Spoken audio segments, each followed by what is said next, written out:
안녕하세요 여러분. 나만 알고 싶은 강의 개념 쏙쏙 통합사회를 맡은 박범입니다. 오늘은 9번째 시간이 되겠습니다. 3단원은 정말 안 어렵습니다 여러분. 지난 시간에 산업화 도시화 했지만 뭘 암기해야 되겠다 막 도시성이라 막 이러지 않았지. 오늘 이 시간도 역시 마찬가지입니다. 오늘 이 시간의 주제는 쫙 봐봐. 우리의 생활 공간, 삶의 공간이 어떻게 변화되게 됐어? 진짜 큰 영향을 미친 게 교통통신의 발달과 정보화입니다. 그래서 교통통신의 발달과 정보화 살펴볼 거고요. 이렇게 우리의 삶의 공간이 변한 것을 조사하는 걸 뭐라고 했어? 공간 변화, 공상. 지역조사에 대해서 한 문제로 출제되거든요. 거기까지 싹 보도록 할게요. 네. 자, 02. 교통통신의 발달. 뭐 모르진 않지. 그냥 교통통신이 발달한 거. 이 교통통신의 발달과 정보화는 굉장히 밀접합니다. 네, 정보화 사회를 촉진시킨 게 교통통신의 발달이니까 둘이 또 짝꿍이야. 산업화하고 도시화하고 짝꿍이듯이 얘네 둘이 짝꿍이야. 되었어. 교통통신의 발달이 무엇이냐, 정보화가 무엇이냐 이렇게 의미 묻는 거 이런 것들보다 더 중요한 것은 무엇이냐면 이에 따른 변화. 교통통신의 발달과 정보에 따른 변화. 또 그래도 시험 문제 더 잘 나오는 건 우리가 정보화 사회를 살고 있으니까 이에 따라 나타나는 문제점. 신문에서, 뉴스에서, 그리고 또 우리가 체감할 정도로 많이 살펴보기 때문에 역시 암기할 부분이 아니라 큰 틀에서 이런 것들이 있었지 하고 인식하고 가면 됩니다. 네. 자, 그러면 먼저 교통통신의 발달에 따른 변화부터 살펴보도록 하겠습니다. 교통통신의 첫 번째, 일상생활의 범위가 확대되었다 라고 되어 있습니다. 진짜 그렇지 않아요? 교통통신의 발달 때문에? 여러분 제가 얼마 전에 US 오픈 테니스를 봤거든? 그거 내가 우리 집에서 그거 같이 보고 있잖아. 일상생활, 내가 어떤 스포츠를 본다라고 하는 걸 전 세계 사람들이 같이 공유하고 있는 거야. 이게 다 뭐예요? 인터넷이라고 하는 환경, 통신의 발달과 정보화와 밀접하게 관련이 있는 거죠. 그렇죠? 소통의 범위도 말도 못하게 확대되었습니다. 너튜브에서 어떤 영상이 올라오면 그 밑에 댓글 달리는 거 보면 전 세계 사람들이 같이 반응하잖아. 일상생활의 범위가 확대된 모습. 뭐 더 설명할 거 너무 많아. 한번 볼까요? 제가 지난 시간에 말씀드렸던 대도시권이라고 하는 개념 바로 여기서입니다. 대도시권의 형성. 종종 나오거든요. 읽어볼게. 서울 춘천 고속국도, 경춘선, 복선, 전철, 도시간 특급 열차의 개통으로 서울 춘천 간 교통수단이 확충되었습니다. 이에 따라 나타나는, 이게 교통통신의 발달이지. 이에 따라서 나타날 변화들. 여러분 이거 외울 필요 있을까? 한번 생각해보면 돼. 1번. 서울의 대학병원 기능이 어떻게 될까요? 이게 영향력을 끼치지. 춘천에 있는 사람도 서울까지 가게 되는 거잖아. 그래서 이걸 바로 대도시권이라고 말하는 겁니다. 서울이라고 하는 큰 도시의 영향력이 주변까지 넓어지는 거지. 그 기능이 확대되는 거. 대표적으로 이런 것들을 볼 수가 있습니다. 또는 출퇴근도 할 수 있지. 춘천에서 서울까지 얼마든지. 학교도, 통근, 통학거리도 영향을 미치게 되고요. 그래서 5번이네. 서울, 춘천 간 통근, 통학 비율이 증가합니다. 이거 정답인가? 이게 정답이네. 바로 말해버렸네요. 2번. 물류의 평균 이동 시간은 짧아지죠. 그렇죠. 그 다음에 여가를 즐길 공간. 서울에서 춘천까지 점심 먹으러 갈까? 금방 갔다 온다는 거예요. 그래서 넓어지죠. 관광객 증가하겠지. 이게 바로 교통통신의 발달에 따른 일상생활의 변화를 보여주고 있는 거예요. 이동 시간, 이동 비용이 적어지니까 이동 거리 점점 더 예전에 비하면 하루로 갔다 올 수 없었던 데로 얼마든지 갔다 오게 된다든가 하는 모습입니다. 하나 더 볼까요? 똑같이 이거 굉장히 이슈가 됐었던 것 같아. 그래서 또 났어요. 서울 춘천 간 고속국도의 개통으로 두 도시 간의 이동 시간이 단축되면서 춘천시의 음식 숙박업 매출이 증가하죠. 그렇죠? 그다음에 서울의 학원, 대형 병원, 쇼핑센터를 이용하는 춘천 인구가 어떻게 되겠어요? 증가하는 거지. 그래서 매출이 증가하는 거죠. 옳고 옳지 않은 거 찾다 보니까 이렇게 나온 거죠. 그래서 대도시권의 형성에 따른 일상생활의 범위가 확대되는 측면을 볼 수가 있습니다. 너무 이게 진짜 제가 그 몇 년 전에 우리나라 기자들이 이렇게 제가 이거 보고 되게 재밌다기보다 처음엔 이해가 안 됐었거든요. 이렇게 휴전선이 있고 여기 원산이 있고 여기 풍계리 핵시설이 있는 데였는데 이제 우리나라 기자들이 여기서부터 여기까지 기차를 타고 갔나? 기차를 타고 갔는데 뭐 12시간을 갔다고 하는 거예요. 이해가 안 되는 거지. 아니 왜 12시간이나 가지? 비슷하게 반씩이니까 우리가 여기 만약에 서울에서 여기 부산까지 간다 그러면 가는 거리를 생각해 보면 뭐 12시간을 가지 했는데 이게 그 북한의 철도 이렇게 철도가 시속 30 몇 킬로로 달린대요. 그만큼 발달하지 못한 거잖아요. 그래서 생각해 보면 이 예전에는 강원도 갈 때 굉장히 시간이 많이 걸렸던 것 같아요. 그런데 이 교통 그다음에 막 터널도 뚫고 막 이렇게 되면서 진짜 시간이 많이 단축되었습니다. 그래서 과거에 서울에서 부산까지 갈 때 1960년대 그때는 1950년대 그때는 통일호라고 하는 기차를 타고 갔을 때는 9시간 걸렸대요. 부산까지. 지금 KTX 타고 가면 어때요? 2시간 몇 분. 이렇게 교통통신의 발달이 이동거리를 단축시켜주는 그래서 일상생활의 범위가 확대되는 측면들 바로 연결할 수 있겠습니다. 그래서 첫 번째 일상생활에 이게 누적해서 보려고 일상생활의 범위가 확대된다. 그 다음에 두 번째 경제활동의 범위도 확대되죠. 그렇죠? 대량 화물이 교통통신이 발달하니까 정말 수송이 빨라지는 거예요. 그래서 제가 얼마 전에 그 멸치하고 막 이런 미역 막 이런 것들을 샀는데 마트에 가서 산 게 아니라 남해에서 막 현지에 있는 거 그거 샀어요. 다음날 온 거야. 이거 다 인터넷으로 구매해서 정말 배송이 빠르니까 경제활동 제가 뭔가 구매하거나 소비하는 범위가 이렇게 넓어졌죠. 뭐 제가 여기서 남해에 있는 걸 사는 것뿐만 아니라 해외에 있는 것도 사는 직구라고 하는 것도 가능해지고 돈을 송금하고 보내는 것도 얼마나 편리해졌습니까? 경제활동의 범위가 정말 넓어지게 되었다. 우리가 다 체감하는 바입니다. 여러분이 그 해외 직구는 더 많이 할 테고 그렇죠?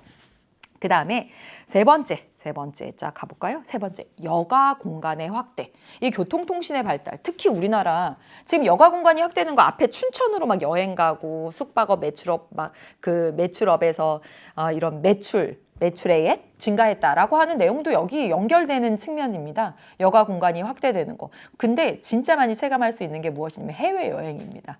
예. 우리나라 항공교통이 정말 많이 발달하게 되었고 저는 몰랐는데 저는 이제 이거 찾아보기 전에 진짜 그랬나 했는데 우리나라에서 해외여행이 자율화된 게 1989년이래. 99, 2009, 2019 즉 해외여행 막 이렇게 자유롭게 다니지 진짜 몇십 년 안 된 거예요.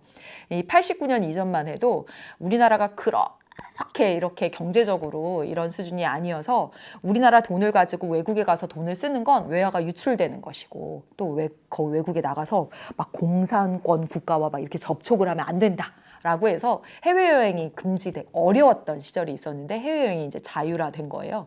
우리의 여가 공간이 어때요? 진짜 이 동남아 이런 데 정말 많이 여가 생활 또 여행객이 증가하는 모습들 볼 수가 있습니다. 이거 다 교통통신의 발달과 밀접하게 관련이 있는 것들이죠. 제목만 봐도 어때? 다 여러분 와 닿는 부분들이지. 그렇지? 교통통신의 발달에 따른 변화, 일상생활의 범위, 경제활동의 범위, 여가 공간이 확대되었다. 다 연결되어 있습니다. 근데 문제점도 있어요. 문제점 첫 번째, 교통통신의 발달에 따른 문제점 첫 번째는 지역 격차가 발생한다는 거야. 지역 격차의 발생. 다음 자료를 한번 보도록 하겠습니다. 네, 여기 자료를 볼게요. 과거의 부여라고 하는 것은 강경과 함께 금강이 흘렀던 곳이라서 지역 경제활동의 중심지였다는 것이죠. 그런데 이제 교통의 중심지가 변화된 거야. 도로와 철도로 변화되게 되면서 교통체계가 변화되게 되면서 지역의 중심 지역이 대전, 천안 등으로 옮겨지게 된 거예요. 그래서 부여는 이제 경제적으로 침체되게 되고 그리고 대전과 천안 중심으로 경제 활성화, 교통이 발달한 곳에서 아무래도 경제가 더 활성화될 수밖에 없으니까. 그래서 부여와 대전, 천안 간의 지역 격차가 발생할 수 있는 측면. 사례 보니까 정확히 이해되시죠? 그렇죠? 그 다음에 다시 한번 앞으로 가서 보면 생태 환경이 변화됩니다. 제가 강원도 가는 길 굉장히 빨라졌다고 말씀드렸잖아요. 뭐 점심 먹고 올 수 있을 정도의 그런 거리가 되었습니다. 근데 강원도 갈 때마다 느끼는 건데 주변 풍경을 보다가 바로 터널이 나오고 터널이 나오고 막 그래요. 이게 교통통신시설을 구축하는 과정에서 어때? 산허리도 자르고 이 생태 환경에 어느 정도 침해? 이게 있을 수밖에 없는 거예요. 훼손이 있을 수밖에 없게 되는 거예요. 그러다 보면 동식물 서식지도 훼손될 수밖에 없고 그래서 생태 환경의 변화가 필연적으로 같이 따라오게 됩니다. 그래서 두 가지 교통통신 발달에 따른 문제점 교통이 덜 발달한 곳과 발달한 곳 간에 지역 격차가 발생할 수 있는 문제 그리고 생태 환경의 변화 이렇게 두 가지 측면 보았습니다. 자, 이제 교통통신의 발달에 따른 변화하고 문제점을 살펴보았고 사실 예, 여기 정보화 진짜 많이 나옵니다. 정보화는 정말 많이 나오는데요. 사회문화에서도 진짜 많이 나와요. 주인공으로. 정보화가 뭐야? 여러분이 지금 이 강의 보고 있는 거 정보화 사회, 정보사회에서 나타난 대표적인 특징이라고 볼 수 있습니다. 정보화란 무엇이냐면 정보통신기술이 제공하는 서비스, 바로 이런 인터넷 환경, 이런 것들에 따라서 우리 일상생활이 이루어지는 사회, 이걸 정보화된 사회라고 말합니다. 그래서 여러분은 강의도 이렇게 듣는 것이고요.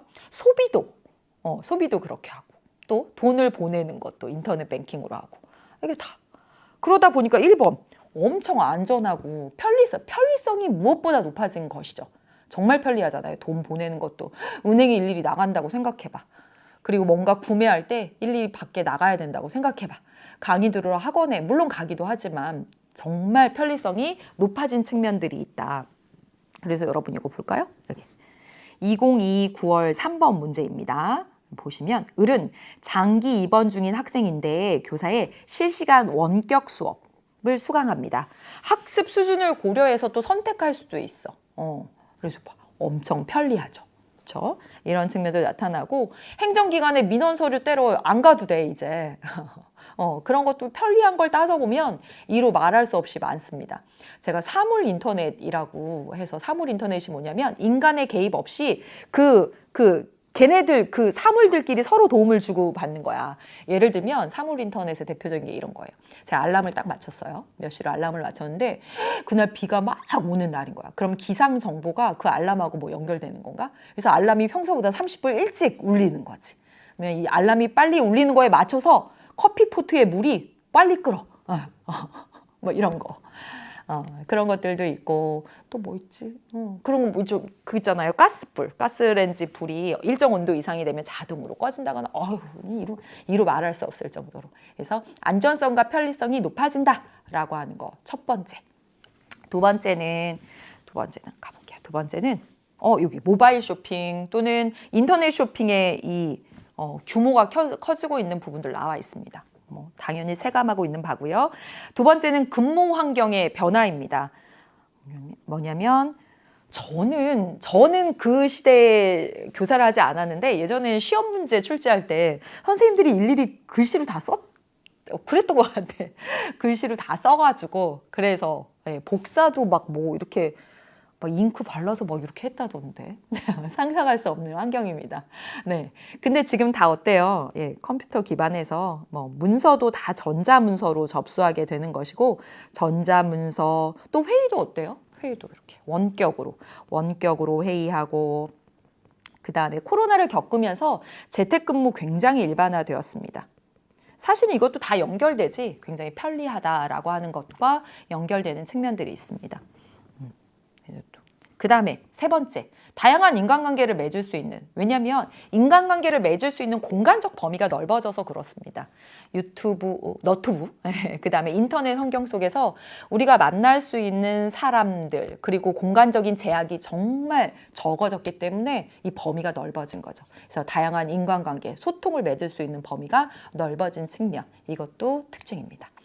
마지막 네 번째. 정치 참여, 그래서 여론을 형성하는 게 매우 쉬워졌습니다. 사례를 한번 볼까요? 여기 사례를 한번 보겠습니다. 갑은 누리소통만 SNS에 국가 정책에 대한 자신의 견해를 담은 글을 게시글에 올렸습니다. 올렸고요. 어떤 누리꾼이 게시글에 반박 댓글을 적자 갑은 또 재반박하는 댓글을 달았습니다. 즉 뭐냐면 직접 만나지 않더라도 토론이 가능해진 거야. 그리고 여론을 형성할 수 있게 된 것이지. 그리고 이 여론은요, 정치적 압력을 행사할 수 있게 됩니다. 그래서 정치 참여가 활발하게 이루어질 수 있는 환경이 만들어진 것. 이게 큰 특징이라고 볼 수 있습니다. 그래서 정보화 사회에 따른 생활 양식의 변화, 굉장히 안전하고 편리해졌다. 근무 환경 변화된 것, 재택근무 여러분 보셨고, 여러분 재택 수업도 받고, 다양한 인간관계를 맺는 범위가 넓어지게 된 것이고요. 소통 또는 토론 할 수 있는 활발한 장들이 인터넷상에서 만들어져서 여론을 형성할 수 있고 정치 참여할 수 있는 것이 과거에 비해서 보다 더 용이해진 점, 이런 것들이 있어요. 외우거나 그럴 부분들 아니라고 계속 말씀드리고 있습니다. 정보화 사회에 따른 문제점도 있죠. 예, 문제점 있어요. 딱 보겠습니다. 4가지 보이시죠? 저 인터넷 중독 진짜 심각한 것 같아. 진짜 정말 얘를 놓고 살아야지 이런 생각들을 많이 하는데 여러분도 그렇죠. 손에서 놓지를 못하잖아요. 이 스마트폰 중독, 인터넷 중독의 문제. 2번째, 사생활 침해, 개인정보 유출되는 거 정말 다 거의 공개된 것이 아닌가 싶을 정도로 가끔 이렇게 무섭다 하는 생각이 들 때도 있습니다. 스스로 올릴 때도 있기도 하고 그리고 사이버 범죄의 문제, 해킹, 인터넷 사기 이런 문제들도 있고요. 특히 많이 나오는 것이 무엇이냐면 바로 이 정보 격차입니다. 왜냐하면 이 정보 격차가 경제적 격차를 야기하는 거거든. 정보사회에서는 지식과 정보가 부를 창출하는 기본적인 수단이 됩니다. 따라서 정보에 있어서 격차가 나타나는 것은 경제 격차를 야기한다는 것이거든요. 그래서 정보 격차는 한 사회 내에서 아무래도 노년층이 정보를 획득하는 기술이나 수단이나 이런 것들에 있어서 노년층 또는 저소득층이 그 밖에 다른 계층에 비해서 더 이렇게 격차가 발생할 수 있고 또 전 세계적 차원에서 보면 정말 많은 정보들, 한 80% 이상의 정보들이 영어로 쓰여졌다고 합니다. 영어를 알지 못하면 그 정보들에 접근할 수 없는 거지. 그래서 이런 정보 격차의 문제들이 있습니다. 한번 사례를 보도록 하겠습니다. 2021 9월에 나왔던 자료인데요. 은행원 갑은 금융상품을 소개하는 이메일을 다수에게 발송했는데 해당 메일에 특정 고객의 이름, 전화번호 등이 포함된 파일이 첨부되어서 금융범죄에 악용되었다. 종종 나타나는 문제점들이고요. 2번째, 평소 디지털 기기 활용에 익숙하지 않은 노인을은 식사를 하기 위해서 대형마트의 식당에 갔는데 판매 직원 없고요. 무인 단말기에서 해야 되는 거야. 저는 음료, 유명한 음료 있잖아요. 그 음료 주문하러 갔는데 설탕은 어떻게 하고 얼음은 어떻게 하고 시럽은 어떻게 하고 고르질 못하겠더라고요. 저도 그런데 이런 데서 격차가 나타나는 것이죠. 그렇죠? 네. 자, 그래서 여기까지 해서 큰 줄기, 교통통신의 발달에 따른 변화, 일상생활의 변화, 여가 공간, 경제활동 범위, 또 정보화 사회에 따른 변화들을 이렇게 살펴보았고 그에 따른 문제점도 보았습니다. 문제로 출제될 수 있죠. 어렵지 않게. 자, 이렇게 우리가 살아가는 생활 공간, 환경이 변화하고 있어요. 이 변화된 환경을 조사하는 거, 이 지역과 공간의 변화를 조사하는 걸 지역조사라고 말합니다. 이 지역조사는 아주 잘 출제되고 있습니다. 사례 하나만 보시면 돼요. 시험 출제됐던 사례 하나 볼까요? 어떤 지역 조사를 한다, 연구를 한다고 할 때는 제일 먼저 뭐부터 하겠어? 주제부터 설정하겠지. 그래서 자료 한번 볼게요. 그래서 주제를 선정하고요. 지역이 대상이 되니까 어떤 지역을 대상으로 할까를 선정합니다. 그래서 어떤 시에 백화점이 들어오면서 어떤 변화가 있었지? 나 이거에 대해서 조사할 거야. 이 주제를 선정하죠. 그 다음에 이제 지리 정보를 수집하게 되는데, 자, 시험에 많이 나오는 거, 실내 조사의 단계에서 하는 것과 야외 조사의 단계에서 하는 것들. 실내 조사는요, 보통 우리가 뭔가 연구한다라고 할 때는 뭐부터 해요? 문헌, 자료를 수집하죠. 어떻게? 인터넷을 통해서 수집하거나 이렇게 하잖아요. 그렇죠? 인터넷을 통해서 수집하거나 도서관에 가서 수집하거나 그게 바로 실내 조사입니다. 야외 조사는요? 실제 만나서 설문조사를 하거나 아니면 현장 탐사를 하거나 이게 야외 조사가 되죠. 그리고 지리 정보를 분석한다라고 되어 있습니다. 이거는 뭐냐면 통계 자료로 또는 그래프화 해서 만드는 것이거든요. 네. 그러면 아래 기억 한번 볼까요? 기억. 어떤 백화점 주변 지역을 답사하고 경관을 촬영한대. 어느 단계에서 하면 되겠어? 그치, 야외조사 직접 나가서 하는 거니까. 그렇죠? 네. 두 번째, 니은 보겠습니다. 니은. 어떤 백화점 주변의 경관 변화에 대한 문헌 자료를 도서관에서 보는 거? 실내. 어렵지 않아요. 이렇게 찾는 거. 가에서 적절하죠. 그 다음에 가볼까요? 수집된 자료를 통해서 백화점 입지 전후의 직과 변화를 그 땅 가격 변화를 이렇게 뭐 그래프로 할 수도 있고요. 통계 수치된 걸 지도로서 제작한다라고 되어 있습니다. 이건 뭐죠? 분석한 내용입니다. 따라서 다라고 보시면 되고 마지막에 시청을 방문해서요. 담당 공무원과 백화점 입지 후의 지역 변화에 대해서 면담했어요. 시청 가서 했네. 뭐겠어? 그렇지. 야외조사다라고 하시면 되겠습니다. 여기까지 이렇게 해서 쭉 살펴보았습니다. 오늘 어때요? 오늘 배운 내용 교통통신의 발달, 정보화 사회 우리가 살아가고 있습니다.